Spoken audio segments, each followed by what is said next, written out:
Sementara itu, saudara, di Haifa, Israel, 4 anggota keluarga ditemukan tewas di bawah reruntuhan di Haifa, Israel setelah rudal Iran menghantam kota itu pada malam sebelumnya. Tim penyelamat masih berada di lokasi, sementara itu eskavator membersihkan reruntuhan gedung yang runtuh. Menurut otoritas Israel, tim penyelamat bekerja sepanjang malam mencari 4 orang yang hilang sebelum menemukan jenazah mereka beberapa jam kemudian.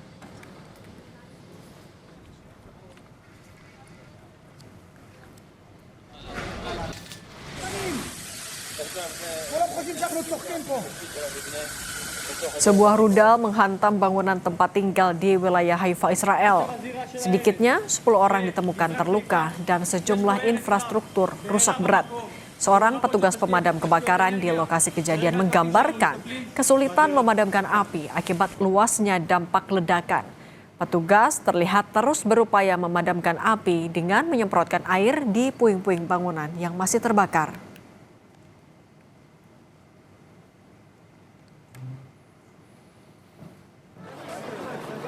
Rudal balistik Iran menghancurkan sejumlah bangunan tempat tinggal dan puluhan mobil di Ramat Gan, Israel Tengah. Rekaman video menunjukkan jendela pecah dan atap runtuh setelah pecahan rudal menembus struktur bangunan.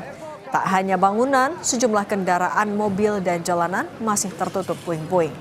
Pihak berwenang menyatakan setidaknya 2 orang terluka dalam serangan.